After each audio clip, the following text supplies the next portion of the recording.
আগামী নির্বাচনে দেশে মিরাকল ঘটতে পারে বলে মন্তব্য করেছেন জামায়াতের নায়েবে আমির ডক্টর সৈয়দ আব্দুল্লাহ মোহাম্মদ তাহের। বাংলাদেশ চীন মৈত্রী সম্মেলন কেন্দ্রে ইসলামী ছাত্র শিবির আয়োজিত কেন্দ্রীয় ছাত্র সংসদের নির্বাচিত প্রতিনিধি সংবর্ধনা 2025 অনুষ্ঠানে তিনি এই আশা প্রকাশ করেন।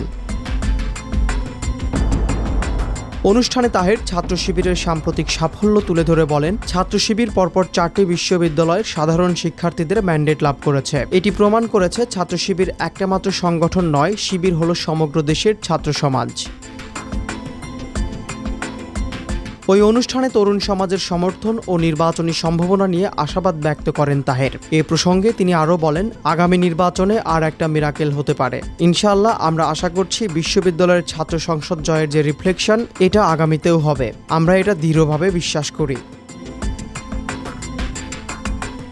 ওই অনুষ্ঠানে শিক্ষা প্রতিষ্ঠান ও সামাজিক পরিবেশে ইতিবাচক পরিবর্তনের বিষয়েও তিনি আলোকপাত করেন। তাহের বলেন, বিভিন্ন বিশ্ববিদ্যালয়ের টর্চার সেল বন্ধ হয়েছে, গাছ আড্ডা বন্ধ হয়েছে এবং ডালের ঘনত্ব বেড়েছে।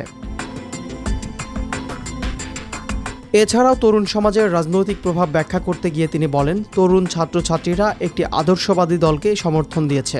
আগামী নির্বাচনেও 4 কোটি তরুণ ছাত্র সমাজ সেই ধারাবাহিকতায় বাংলাদেশের পজিটিভ পরিবর্তনের জন্য আদর্শবাদী দলকে বিজয়ী করবে।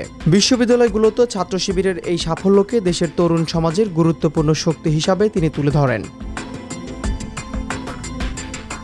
বক্তব্যের শেষ ভাগে তিনি ছাত্রনেতাদের সংগ্রাম ও ভবিষ্যৎ দায়িত্ব সম্পর্কে বলেন, জুলাই বিপ্লব বিশ্ববিদ্যালয়ের ছাত্রদের রক্ত বিনিময় হয়েছে, সারা দেশ তাদের সঙ্গে ছিল।